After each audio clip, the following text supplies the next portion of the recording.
नमस्कार दोस्तों, आज हम आपके लिए टॉपिक लेकर आए हैं ब्रायोफाइटा और लोअर बॉटनी में काफ़ी महत्वपूर्ण है। और आपने देखे थे टीजीटी पीजीटी में 2 से 3 क्वेश्चन यहाँ से बने थे, इसलिए काफ़ी ये महत्वपूर्ण हो जाता है ब्रायोफाइटा। ब्रायोफाइटा की अगर बात करें तो ब्रायोफाइटा जो है वो स्मॉल ग्रुप है पूरे प्लांट किंगडम में। सबसे स्मॉल ग्रुप है या सबसे छोटा एक ग्रुप बोल सकते हैं। इसमें लगभग 850 जेनरा आते हैं, 850 जेनरा हैं। और इन 850 की जो स्पीसीज हैं वो लगभग 24,000 स्पीसीज अभी तक ज्ञात हैं, जो वैज्ञानिकों को ज्ञात हैं। उनकी हम चर्चा करते हैं। अब बात करते हैं इनको हम और किस नाम से जानते हैं, तो एम्फीबियंस ऑफ प्लांट किंगडम के नाम से जानते हैं। अर्थात प्लांट किंगडम का उभयचर, क्या बोलेंगे, प्लांट किंगडम का उभयचर। अर्थात इसका मतलब ये हुआ कि ये जल में भी रहते हैं और थल में, अर्थात जीवन चक्र पूरा करने के लिए इनको जल की आवश्यकता होती। प्राय मॉइस्ट एंड सैडी प्लेस मीन्स बोलेंगे नम और छायादार स्थानों पर पाए जाते हैं, इसीलिए इन्हें प्लांट किंगडम का एम्फीबियंस बोलते हैं। वैसे एम्फीबियंस में क्या आते हैं, मेंढक वगैरह आते हैं जो जूलॉजी में पढ़ते हैं, जो जल थल में रहते हैं, तो इनको प्लांट किंगडम का एम्फीबियंस कहते हैं, जो अक्सर एग्जाम में टीजीटी, ध्यान रखिएगा, टीजीटी पीजीटी और इसके अलावा ईएलटी जीआईसी आदि में कॉमन क्वेश्चन है, जो इस तरह से पूछ सकता है कि एम्फीबियंस ऑफ प्लांट किंगडम किसे कहते हैं। दूसरा एक पॉइंट्स आता है कि जब भी हम किसी भी ब्रांच की बात करते हैं या किसी भी शाखा की बात करते हैं, तो वहाँ एक और क्वेश्चन उठता है।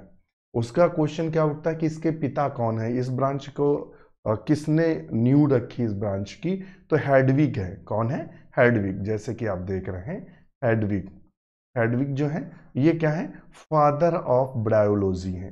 ध्यान रखिएगा, आपसे अगर पूछ सकता है फादर ऑफ ब्रायोलॉजी किसे कहते हैं, तो हेडविग को फादर ऑफ ब्रायोलॉजी के नाम से जानते हैं, या जो विज्ञान है, ब्रायोफाइटा विज्ञान है, उसका फादर कहते हैं। शिवराम कश्यप, ध्यान रखिएगा, यसार कश्यप के नाम से जानते हैं आप लोग, कश्यप के नाम से जानते हैं, शिवराम कश्यप। तो शिवराम कश्यप को फादर ऑफ इंडियन ब्रायोलॉजी के नाम से जानते हैं। अक्सर यहाँ से टीजीटी और पीजीटी में क्वेश्चन यहाँ से बनता है कि फादर ऑफ इंडियन ब्रायोलॉजी कौन है, तो शिवराम कश्यप है या एसआर कश्यप, आपको एग्जाम में दिया रहेगा। इन्होंने मार्केंसिया पर बुक भी लिखी हुई है, हिमालयन ऑफ मार्केंसिया ऐसे करके बुक का नाम है। दूसरा, ये टेरेस्ट्रियल प्लांट होते हैं, ये प्रायः भूमि पर पाए जाते हैं। कहाँ पाए जाते हैं, भूमि पर पाए जाते हैं, मगर एक्सेप्शनल कुछ अपवाद भी हैं, ध्यान रखिएगा। जहाँ पाए जा रहे हैं वहाँ कुछ अपवाद भी हैं। इनकी कुछ जातियाँ एक्वाटिक होती हैं, अर्थात जलीय होती हैं। प्रायः ये भूमि पर, और किस भूमि पर पाए जाते हैं, नम और छायादार में, नम तथा छायादार स्थानों में पाए जाते हैं। मगर एक अपवाद है, कुछ जातियां एक्वाटिक हैं। इनमें से रिक्सिया फ्लूटेनस, जो एग्जाम में टीजीटी और पीजीटी, जो आपका टीजीटी और पीजीटी, इसके अलावा एलटी जीआईसी के एग्जाम का कॉमन क्वेश्चन है, पूछ सकता है कि इसमें वो कौन ब्रायोफाइट है जो प्रायः एक्वाटिक है, जली है, तो रिक्सिया फ्लूटेनस। और ये एग्जाम में अक्सर आपको क्वेश्चन देखने को मिलता है। ये दोनों जो दिए हुए हैं, फोंटनेलिस और इसके अलावा फोंटनेलिस के अलावा दिया एंटी पार्टिका, ये दिया हुआ, मगर यहाँ जो पूछता है वो रिक्सिया फ्लूटेनस ही आंसर में दिया रहता है। नेक्स्ट क्वेश्चन देख लेते हैं, नए पॉइंट्स को देखते हैं ब्रायोफाइट्स के। Water is the necessary for act of fertilisation, इनके जनन के लिए, ध्यान रखिएगा, इनके जनन के लिए जल की आवश्यकता पड़ती है। चूंकि इनका जो एंथ्रोजॉइट्स होता है, यानी इनका जो मेल गैमीट होता है, ध्यान रखिएगा, इनका जो मेल गैमीट होता है वो फ्लैजलेट होता है। कैसा होता है, बाई फ्लैजलेट। नोट कर लीजिएगा, ये क्वेश्चन हमें लगता है टीजीटी या पीजीटी में पूछा था। तो कैसे होते हैं, बाई फ्लैजलेट, या हायर एजुकेशन में पूछा गया हो, ये क्वेश्चन नज़र से गुजरा है, तो बाई फ्लैजलेट होता है। उसने कहा था ब्रायोफाइट्स के जो गैमीट्स होते हैं, वो एंथ्रोजॉइट्स होते हैं, वो कितने फ्लैजलेट होते हैं, एक, दो या बहु, तो यहाँ था बाई फ्लैजलेट। ध्यान रखिएगा, 2 फ्लैजला वाले होते हैं, अर्थात हमें इस तरह से दिखाई देते हैं, थोड़े से इस तरह से हमें दिखाई देते हैं बाई फ्लैजलेट। और ये बाई फ्लैजलेट होते हैं, तो इसका मतलब ये पानी में तैरते हैं, पानी की जो फिल्म बनती है या पानी की जो सरफेस होती है वहाँ ये तैरते हैं। ध्यान रखिएगा, वहाँ ये क्या करते हैं, प्रायः ये वहाँ तैरते हैं। अब चलते हैं नेक्स्ट पॉइंट पे। इनकी जो प्लांट बॉडी होती है, जितने भी ब्रायोफाइट्स हैं, इनकी जो प्लांट बॉडी होती है वो हैप्लॉइड होती है। कैसे होती है? हैप्लॉइड, अर्थात अगुणित होती है। इसीलिए ये बोलते हैं कि गैमेटोफाइट। ये भी क्वेश्चन पूछता है कि वो प्लांट किंगडम कौन सा है या वो समूह कौन सा है जिसकी प्लांट बॉडी गैमेटोफिटिक होती है या गैमेटोफाइट होती है या हैप्लॉइड होती है। तो वो ब्रायोफाइट्स ही हैं। ध्यान रखिएगा, कौन है? ब्रायोफाइट्स हैं। और ब्रायोफाइट्स की प्लांट बॉडी कैसी होती है? तो हैप्लॉइड होती है। हैप्लॉइड का मतलब अगुणित होती है। आप दो शब्द तो खूब जानते हैं, आप सब जानते हैं। एक गैमेटोफाइट शब्द आता है, गैमेटोफाइट, और एक आता है स्पोरोफाइट। स्पोरोफाइट। गैमेटोफाइट का मतलब होता है हैप्लॉइड, और जहां स्पोरोफाइट आए समझ लो डिप्लॉइड की बात कर रहा है। तो इसकी प्लांट बॉडी यानी मुख्य जो थैलस होता है वो हरदम हैप्लॉइड होता है। और थैलोस का मतलब क्या हुआ? Leaf, stem, root. जड़, तना, पत्तियां क्या होती हैं? एब्सेंट होती हैं। जड़, तना, पत्तियां किस में नहीं पाई जाती? रिक्सिया, मार्केंसिया, एंथोसिरॉस, ये जो हैं ये थैलोज होते हैं। इनमें न जड़ पाई जाती, न तना, न पत्ती। इसके अलावा फोलियोज में क्या होता है? फोलियोज हैविंग लीफी एक्सिस, मतलब फोलियोज। इसके अलावा कुछ जातियां ऐसी भी हैं ब्रायोफाइट्स की जो फोलियोज होती है जिसमें पत्तियां दिखाई देती हैं या पत्ती नुमा संरचना दिखाई देती हैं। लीफी एक्सिस होता है, जैसे कि फ्यूनेरिया और स्फैग्नम। तो ये भी बहुत इंपॉर्टेंट है, पूछ देता है फोलियोज। ध्यान रखिएगा, फोलियोज ब्रायोफाइट्स कौन सा है? तो फ्यूनेरिया और स्फैग्नम आपको टिक करना है अगर इसमें से दिया है। थैलोज पूछेगा तो रिक्सिया, मार्केंसिया और एंथोसिरॉस है। अब आगे पॉइंट्स की बात करते हैं। नेक्स्ट पॉइंट पे बिल्कुल आपको जो मैटर दिया जा रहा है, फिल्टर किया गया है, जिसमें 2-2 3-3 घंटे मेहनत करके ये बनाए जाते हैं नोट्स और प्रेजेंट किया जाता है आपके लिए। क्योंकि ब्रायोफाइट्स ऐसा नहीं है, ब्रायोफाइट्स ऐसा है कि 1 महीने आप खींच सकते हैं, 1 महीने चला सकते हैं। तो ये कोचिंग संस्थान नहीं है, इसमें सिलेक्शन हमने दिए हैं। आप देख रहे हैं कि अभी आपको बताएंगे कि इसमें से जो हमने आपको सिलेक्शन दिए हैं, तो वो हमने आपको पहले ही बताया था कि 70+ जो है वो टीजीटी बायोलॉजी में हमारे मित्र सेलेक्ट हुए हैं। हमारे जो परिवार के सदस्य हैं, 40+ हमारे 2016 के टीजीटी में सिलेक्ट हुए हैं। और पीजीटी में लगभग 15+ स्टूडेंट हैं जो सिलेक्ट हुए हैं, 15+। ये और 40+ ने इंटरव्यू दिया था। ध्यान रखिएगा, इंटरव्यू पीजीटी का दिया था। ये हमारा परफॉर्मेंस रहा, हमारे परिवार का परफॉर्मेंस रहा। तो हमने क्या किया? केवल सिलेक्टेड पढ़ाया है। पूरी हमने किताब रटने पे जोर नहीं दिया कि ये भी पढ़ लो, वो भी पढ़ लो, आप पिल्लई पढ़ लो, कुमार मलिक पढ़ लो, पांडे पढ़ लो, ये पढ़ लो। तो आप क्या हो जाएंगे? इतना ज़्यादा हो जाएगा कि कंफ्यूज, सब मिक्स हो जाएगा, बाद में क्वेश्चन आएंगे कंफ्यूज में गलत कराएंगे। तो इसलिए बिल्कुल सिलेक्टेड नोट दिए जा रहे हैं जहां क्वेश्चन बन सकता है और क्वेश्चन फंसा सकता है। तो जुड़िए, और इसके लिए हमारा आप डॉक्टर नोट्स बायोलॉजी ऐप है, डॉक्टर नोट्स बायोलॉजी ऐप है, उसे डाउनलोड कर लीजिए और साइन अप कर लीजिए। साइन अप कर लीजिए और उसके बाद आपको लॉगिन पासवर्ड मिल जाएगा। हमारी 899 की मेंबरशिप इस समय चल रही है एलटी के लिए, और इससे आपकी टीजीटी पीजीटी का चूंकि सिलेबस सेम है तो तैयारी आपकी सेम होगी। ये तब तक रहेगा जब तक आपके एग्जाम एलटी के नहीं हो जाते। लगभग अभी तो काम ही नहीं आए, तो अभी सालों का लगभग है, चलता रहेगा। पूरा कोर्स कराएंगे, कुछ छोड़ेंगे नहीं। डिस्कशन कराते हैं और आपके साथ प्रैक्टिस डेली कराते हैं, और जीएस के नोट्स, बायोलॉजी की पूरी लाइब्रेरी दे रहे हैं सिर्फ 899 में। इन bryophytes vascular tissue absent, very very important. पूछ देता है ब्रायोफाइट में वैस्कुलर टिश्यूज, तो क्या होते हैं? अनुपस्थित। वैस्कुलर टिश्यूज में क्या आते हैं? तो वैस्कुलर टिश्यूज में आते हैं जाइलम और फ्लोएम। जाइलम और फ्लोएम। तो जाइलम और फ्लोएम दोनों के दोनों अनुपस्थित होते हैं ब्रायोफाइट्स में। ध्यान रखिएगा, एक नेम अट्रैकिटा, ध्यान रखिएगा, अट्रैकिटा नाम किसने दिया था? ये पूछ सकता है। ब्रायोफाइट का अट्रैक्टिका नाम has given to the bryophytes Oswald Tippo. Bryophytes को अट्रैक्टिका नाम टिप्पो ने दिया था। तो ये क्वेश्चन पूछ सकता है कि अट्रैक्टिका नाम जो अट्रैकिटा नाम है, अट्रैकिटा नाम जो है वो किसने दिया था? तो ओस्टवाल्ड टिप्पो ने ब्रायोफाइट्स के सापेक्ष दिया था। इसके अलावा अगर इनके हम जनरल कैरेक्टर की बात कर रहे हैं, अगर इनके सेक्स ऑर्गन्स की बात करें, लैंगिक अंग की बात करें, लैंगिक अंगों की बात करें, ध्यान रखिएगा, इनके लैंगिक अंगों की बात करें तो वो मल्टी सेलुलर होते हैं, यानी बहुकोशिकीय होते हैं, बहुकोशिकीय होते हैं। और जैकेटेड होते हैं, उनके ऊपर आवरण रहता है।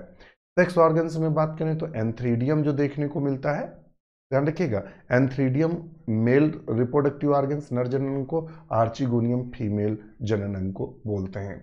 अगर हम आर्चिगोनियम की बात करें तो ये आर्चिगोनियम को स्त्रीधानी के नाम से जानते हैं। ये सबसे नीचे इसका स्टाक होता है, ये नीचे वाला भाग वेंटर वाला भाग है, ये वाला, ये इनका एग है, ये इनकी वेंटर कैनाल सेल है, ये वाला जो है वेंटर कैनाल सेल, और यहाँ से यहाँ तक की जो कोशिकाएं हैं वो नेक कैनाल सेल के नाम से जानती हैं। और ये जो ऊपर कोशिकाएं हैं उन्हें नेक सेल बोलते हैं, और सबसे ऊपर जो ढक्कन के रूप में लगी हैं उन्हें कवर सेल के नाम से जानते हैं। तो आर्चिगोनियम में ये कोशिकाएं पूछते हैं। यहाँ से क्वेश्चन बनता है, नेक कैनाल सेल से पूछ देता है, नेक कैनाल सेल कितनी पाई जाती हैं ब्रायोफाइट्स में, तो लगभग 4 से 5 पाई जाती हैं। भी आगे जब अलग अलग ब्रायोफाइट्स पढ़ाएंगे तो डिस्कस करेंगे।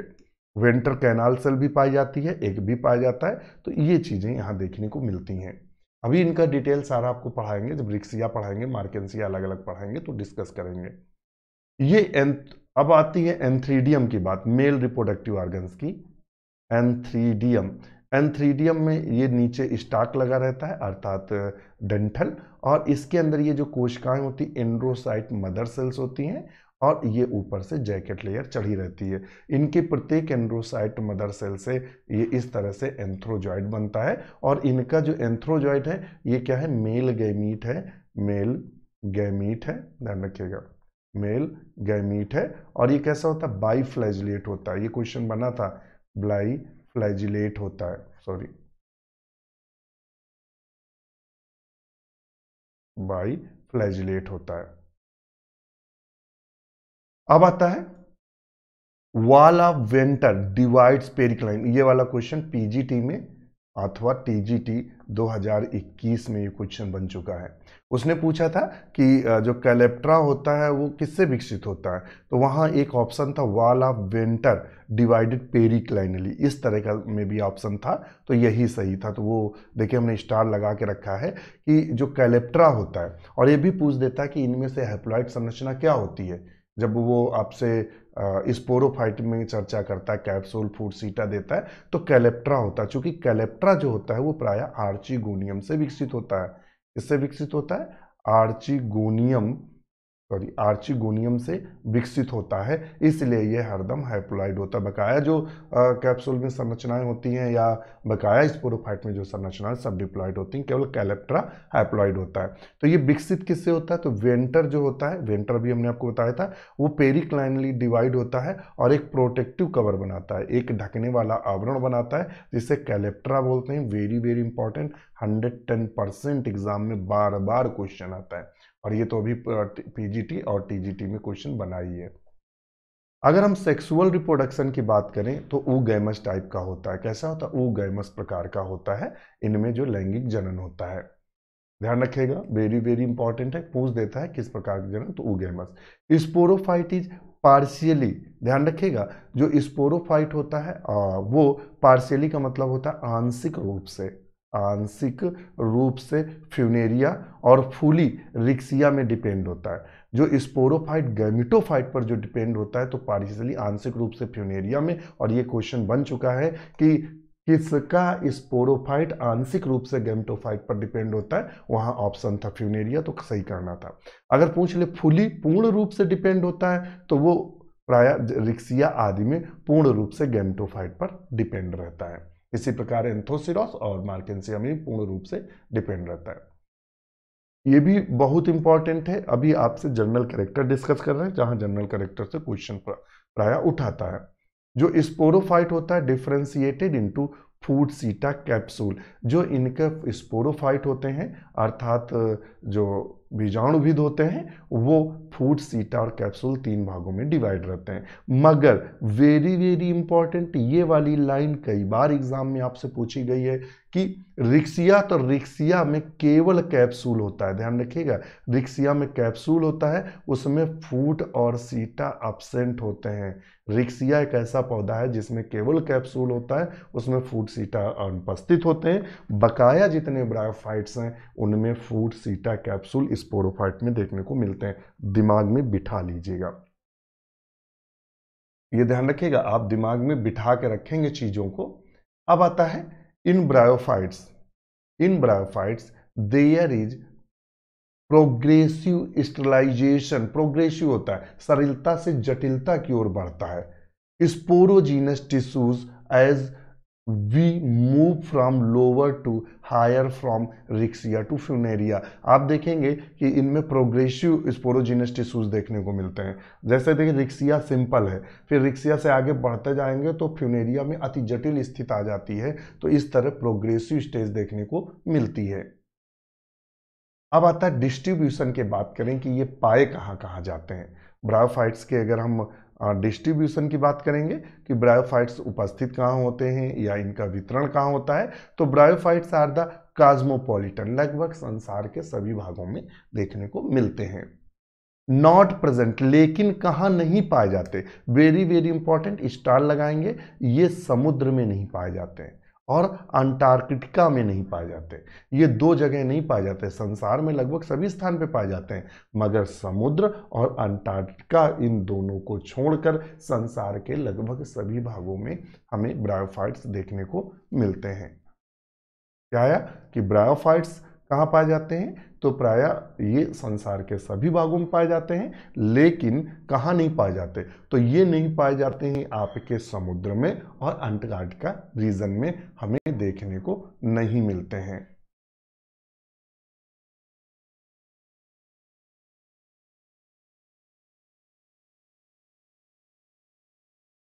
तो ये था इसमें जो चर्चा का विषय बता रहे थे आपको। तो ये कहता है सी और अंटार्कटिका में नहीं पाया जाता है, तो कहाँ पाया जाता है, तो लगभग सभी स्थानों पर पाया जाता है। इन माउंटेन, अगर पहाड़ों की बात करें तो these are present up to the height 18 जो हजार से लेकर 20,000 फीट ऊपर तक देखने को मिलता है। पहाड़ों में अगर देखने को मिलेगा तो 18,000 से लेकर 20,000 फुट के लगभग देखने को मिलता है। अब बात आते हैं कि जो एक इसकी जाति है एंगेस्ट्रोइमिया जुलेसिया, ध्यान रखिए ये जाति है, ये ए बना है, एंगेस्ट्रियोइमिया जुलेसिया रिपोर्टेड मैक्सिमम हाइट, सबसे ज़्यादा पहाड़ों पर ऊपर पाई जाती है, 19,800 फीट लगभग समुद्र तल से ऊपर पाई जाती है, तो काफ़ी ऊपर देखने को ये मिलती है। अब बात करते हैं इसके बाद bryophytes generally grow in moist and सैडी place, अभी हमने कहा था नम और छायादार स्थानों पर उगते हैं। और मॉइस्ट रॉक्स, मॉइस्चर ट्री कहाँ रुकते हैं, जैसे जो चट्टान है नमी है जिसमें, और जो जैसे अब ऐसे स्थानों पर जाएंगे जहाँ बारिश अक्सर होती रहती है तो वहाँ पेड़ों में नमी बनी रहती, तो वहाँ आदि उगाते हैं। अब बात करते हैं स्फैग्नम की, तो ग्रो इन बॉगी या मर्सी कंडीशन, ध्यान रखिएगा जहाँ दलदली भाग होता है वहाँ स्फैग्नम उगता है। दलदली जो भाग होता है वहाँ प्रायः कौन उगता है, तो वहाँ प्रायः स्फैग्नम दलदली भागों में हमें उगता हुआ दिखाई देता है या पाया जाता है। अगर जीरोफिटिक की बात करें, वेरी वेरी इंपॉर्टेंट, स्टार लगाएंगे यहाँ, एक्सपोज्ड सन कंडीशन, मतलब बहुत तेज धूप में कौन उगता है, तो पॉलीट्राइकम जूनिपेरम और टॉर्टुला डेस्ट्रोटोरम जो है, डेजर्टोरम बोलेंगे, डेजर्टोरम, तो टॉर्टुला डेजर्टोरम, ये दोनों के दोनों जो हैं जीरोफिटिक होते हैं। वेरी वेरी इंपॉर्टेंट, पूछ सकता है कि इनमें से जीरोफिटिक ब्रायोफाइट्स कौन सा है, या आपसे पूछ सकता है कि इनमें से वो ब्रायोफाइट्स कौन सा है जो तेज धूप में उगता है या ज़्यादा प्रकाश में उगता है। इस तरह से भी आपसे क्वेश्चन पूछे जा सकते हैं, तो ध्यान रखिएगा। तो इसको अपने हिसाब से मैच कराएंगे या अपने हिसाब से बैलेंस करेंगे। अगर एपीफाइटिक ब्रायोफाइट्स की बात करें, एपीफाइटिक ब्रायोफाइट्स की, कि दूसरे पौधों पर कुछ जो ब्रायोफाइट्स होते हैं जैसे दूसरे वृक्ष होते हैं उनके टहनियों या तनों पर उगाते हैं, तो उनको एपीफाइटिक ब्रायोफाइट्स बोलते हैं। तो वो कौन सा है, तो डेंड्रोसिरस, इसके अलावा एक्रोगाइनस, जंजेरमेनियलिस, इसके अलावा पोरेला, ये ऐसी जातियां हैं जो एपीफाइटिक होती हैं, दूसरे बड़े पौधों पर उगाती हैं। कहाँ उगती हैं? तो दूसरे बड़े पौधों पर प्रायः ये उगाते हैं। अब आता है एपीफिलस। एपीफिलस का मतलब होता है ऐसे जो दूसरे पौधों के पत्तियों पर उगाते हैं। देख लेते हैं एपीफिलस में क्या है। जहां कह सकता है कि कुछ ब्रायोफाइट्स क्या होते हैं, दूसरे जो फर्न आदि हैं, जो फर्न होते हैं उनकी पत्तियों पर आकर्षण फर्न लीव्स, जो फर्न हैं उनकी लीफ पर, जो टेरिडोफाइट्स हैं उनकी लीव्स पर भी उगाते हैं। तो इनमें से ये कौन कौन से हैं उनकी चर्चा करते हैं। तो रेडुला प्रोटिएनस, सॉरी रेडुला प्रोटेंसा, पूरा पढ़ेंगे रेडुला प्रोटेंसा। तो रेडुला प्रोटेंसा जो है वो एपीफिलस होता है। अगर सैप्रोफाइट की बात करें जो मृतोपजीवी होते हैं, प्रायः ये ऑटोट्रॉफिक होते हैं, ध्यान रखिएगा, प्रायः ये ऑटोट्रॉफिक होते हैं अर्थात स्वपोषी होते हैं, स्वपोषी होते हैं, पोषी होते हैं। मगर इसकी कुछ जातियां ऐसी होती हैं जो सैप्रोफाइटिक या मृतोपजीवी होती हैं, जिसमें से बक्सबोमिया एफेल्ला, ये बहुत इंपॉर्टेंट है, कई बार क्वेश्चन बना हुआ है कि इसमें सैप्रोफाइटिक क्या है। तो बक्सबोमिया एफेल्ला ऐसा ब्रायोफाइट्स है जो मृतोपजीवी होता है। इसके अलावा क्रिप्टोथैलस मिराबिलिस, ये भी कैसा होता है, ये भी मृतोपजीवी होता है। अब बात करेंगे bryophytes term given by brown. किसने दिया था? ब्राउन ने दिया था, ब्राउन बोलेंगे, ब्राउन 1864 में। ये क्वेश्चन 2016 के जो टीजीटी बायोलॉजी था उसमें सेम टू सेम क्वेश्चन बना था, यही सेम टू सेम। ब्रायोफाइट्स शब्द किसने दिया था? ब्राउन ने दिया था, BRAUN, ब्राउन 1864। इसके अलावा एक साइंटिस्ट थे सिम्पर। सिम्पर ने क्या किया था? 1879 में गेव मतलब दिया the rank division to this group bryophyta. Bryophyta जो डिवीजन दिया था वो सिम्पर ने दिया था, वेरी वेरी इंपॉर्टेंट है। अब कुछ ब्रायोफाइट्स, स्पेशल ब्रायोफाइट्स की चर्चा कर लेते हैं जहां से क्वेश्चन अक्सर हमसे पूछता है। तो वो स्पेशल ब्रायोफाइट्स कौन से हैं? तो पूछ लेता है स्मॉलेस्ट ब्रायोफाइट्स कौन सा है। सबसे स्मॉलेस्ट ब्रायोफाइट्स की बात करते हैं तो जूप्सिस अर्जेंटिया जो है वो सबसे छोटा है। लार्जेस्ट ब्रायोफाइट्स की बात करेंगे कि सबसे बड़ा ब्रायोफाइट्स कौन सा होता है, तो वो डाउसोनिया है। कौन है? डाउसोनिया। तो प्रभा, ये क्या होता है? ये सबसे लार्जेस्ट होता है, नोन एज ऑस्ट्रेलियन मॉस, इसे ऑस्ट्रेलियन मॉस के नाम से जानते हैं। डाउसोनिया सुप्रभा को हम, ये 50 सेंटीमीटर इसकी हाइट होती है और सबसे बड़ा ब्रायोफाइट माना जाता है, इसे ऑस्ट्रेलियन मास के नाम से जानते हैं। तो यहाँ से दो क्वेश्चन पूछ सकता है, ऑस्ट्रेलियन मास तो डाउसोनिया सबसे लार्जेस्ट और डाउसोनिया स्मॉलेस्ट सबसे छोटा ब्रायोफाइट तो जूप्सिस अर्जेंटिया। अब बात आते हैं कि कुछ नाम हैं जो खोजे गए और उनके नाम, जैसे कि riccia. Riccia was named in honour of a Florentine politician PF Ricci. ये एक पॉलिटिशियन थे या नेता थे, उनके नाम पर PF रिक्सी के नाम पर रिक्सिया नाम दिया गया है, रिक्सिया का। Marchantia was given the honour of Nicolas Marchant. ध्यान रखिएगा, इसके ऑनर निकोलस मार्केंट थे, the director of the botanical garden Gaston d'Orleans बुलेयर, फ्रांस। तो ये फ्रांस के थे और इनके सम्मान में, निकोलस मार्केंट के सम्मान में, मार्केंट के आधार पर मार्केंसिया शब्द दिया गया है। वैसे ये क्वेश्चन पूछते नहीं मगर बता इसलिए जा रहे हैं क्योंकि एग्जामिनर के मूड की बात है। ये नहीं कहा जा सकता कि हम ऐसे नहीं पूछेंगे वैसे नहीं पूछेंगे, उनका जो मन में आएगा वो आपसे पूछ देंगे और उसी तरह से आपसे क्वेश्चन कर देंगे। तो ये आप नहीं कह सकते कि ऐसे नहीं पूछेंगे वैसे नहीं पूछेंगे, तो ये आपको ध्यान में रखना है। तो हम लोग अपनी प्रिपरेशन जो करके चलेंगे वो उसी करेंगे, कैसे भी क्वेश्चन बनाए। अगर पेलिया की बात करेंगे, पेलिया लिखा हुआ है, पेलिया was named in honor of Leopold di Pelii Fabroni, the lawyer of Florence, Italy. ये इटली के लॉयर थे और इनके सम्मान में पेलिया शब्द दिया गया या पेलिया नाम दिया गया। अब कुछ कॉमन नेम है जो अक्सर एग्जाम में देखने को मिलते हैं। कॉमन नेम में क्या, फ्यूनेरिया को हम कॉमन मॉस के भी नाम से जानते हैं, कॉमन मॉस। इसके अलावा ग्रीन मॉस के नाम से जानते हैं फ्यूनेरिया को, और कॉर्ड मॉस, ये क्वेश्चन बन चुका है, कॉर्ड मॉस। तो फ्यूनेरिया के 3 नाम है, कॉमन मॉस, ग्रीन मॉस और कॉर्ड मॉस। इस फैगनम से ये क्वेश्चन बन चुका है, कई बार क्वेश्चन ये बनता है, अक्सर एग्जाम में देखने को मिलता है। इस फैगनम को हम पीट मॉस, बॉग मॉस के नाम से जानते हैं। पॉलीट्राइकम को हेयर कैप मॉस के नाम से जानते हैं। पोगेंटम को गोल्डन मेडन हेयर मॉस के नाम से जानते हैं।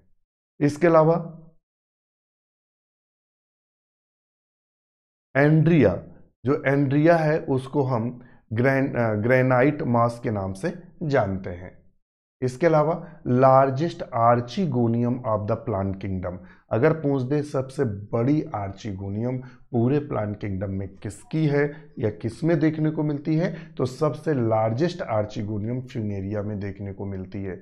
वेरी वेरी इंपॉर्टेंट, सबसे लार्जेस्ट आर्चिगोनियम जो हमें देखने को मिलती है वो प्रायः कहाँ देखने को मिलती है, तो वो हमें सबसे लार्जेस्ट आर्चिगोनियम फ्यूनेरिया में देखने को मिलती है। किसमें, फ्यूनेरिया में। इसको आप ध्यान में रखेंगे।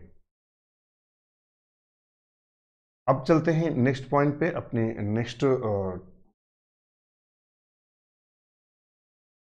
हम नेक्स्ट पॉइंट पे बात करते हैं इसके क्लासिफिकेशन की या वर्गीकरण की। तो हम बात आज कर रहे हैं इसके वर्गीकरण की, किसके, ब्रायोफाइट्स के वर्गीकरण से। तो ब्रायोफाइट्स के जो वर्गीकरण में हमने डाटा दिया है, तो लगभग अब तक 5 से 10 क्वेश्चन यहाँ से बन चुके हैं, वेरी वेरी इंपॉर्टेंट है। तो देखेंगे, अभी ही 2016 में क्वेश्चन बना था। तो डिवीजन ब्रायोफाइटा को 3 क्लासेस में डिवाइड किया गया है। हिपैटकॉप्सिडा, लीवरवर्ट्स, ऐसे क्वेश्चन पूछ देता डायरेक्ट का डायरेक्ट कि लीवरवर्ट, हिपैटकॉप्सिडा को लीवरवर्ट्स के नाम से जानते हैं। एंथोसिरोटॉप्सिडा को हम हॉर्नवर्ट्स के नाम से जानते हैं। ब्रायोप्सिडा को हम मॉसेस के नाम से जानते हैं। ये सेम टू सेम ऐसे ही क्वेश्चन बने थे। अब हम बात करते हैं रिक्सिया की। तो इसमें हिपैटकॉप्सिडा में कौन कौन आते हैं, तो रिक्सिया आता है, मार्केंसिया आता है, पेलिया आता है। ये थाइलॉइड होते हैं, जड़ तना पत्ती एब्सेंट होती है। इसी हिपैटकॉप्सिडा में फॉन्टिनेलिस आता है और एंड्रिया आता है, और जो कि फोलियोज होते हैं जिनमें पत्ती नुमा संरचनाएं देखने को मिलती हैं। इनके अगर राइजॉइड्स की बात करें, इनमें लीवरवर्ट्स में, तो इनमें जो राइजॉइड्स होते हैं वो यूनिसेलुलर होते हैं, अर्थात एक कोशिकी होते हैं। कैसे होते हैं, एक कोशिकी होते हैं। और इनमें से 2 प्रकार के होते हैं। एक तो बिल्कुल इस तरह से होते हैं, ऐसे, अर्थात इनको स्मूथ बोलते हैं, स्मूथ प्रकार का राइजॉइड्स। दूसरे इनमें राइजॉइड्स जो देखने को मिलते हैं वो ट्यूबरकुलेटेड होते हैं, अर्थात इस तरीके से। ये कौन से होते हैं, ट्यूबरकुलेटेड राइजॉइड्स देखने को मिलते हैं। इसके अलावा इस जो लीवरवर्ट्स में स्केल होते हैं, स्केल का मतलब जो देखने को मिलते हैं वो सिंपल या लिग्यूलेट होते हैं या अपेंडिकुलेट होते हैं। तो सिंपल लिग्यूलेट कैसे होते हैं, तो कुछ इस तरीके से बने होते हैं, ऐसे। और जो लिग्यूलेट होते हैं, अपेंडिकुलेट होते हैं, उनमें एक और इस तरह से उनमें एक अलग से संरचना देखने को मिलती है। तो ये अपेंडिकुलेट होते हैं, ये वाले, ये लिग्यूलेट हैं और ये अपेंडिकुलेट हैं।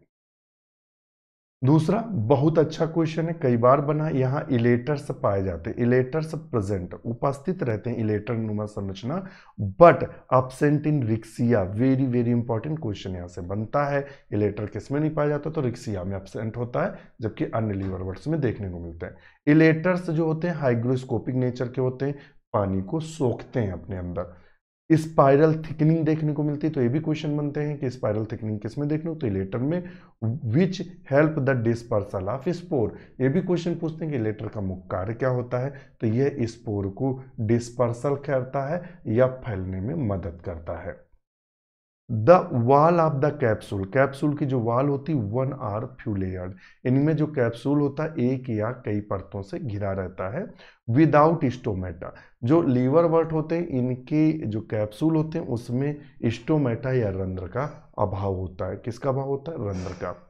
And chlorophyll, and chlorophyll hence fully depend upon gametophyte. और इनमें क्या होता है, ना तो स्टोमेटा पाए जाते हैं ना तो क्लोरोफिल पाया जाता है, इसलिए भोजन अपना बना नहीं पाते, इसलिए ये पूर्ण रूप से गैमेटोफाइट पर निर्भर रहते हैं इनके sporophyte. Sporogenous tissues develop from the इंडोथीसियम।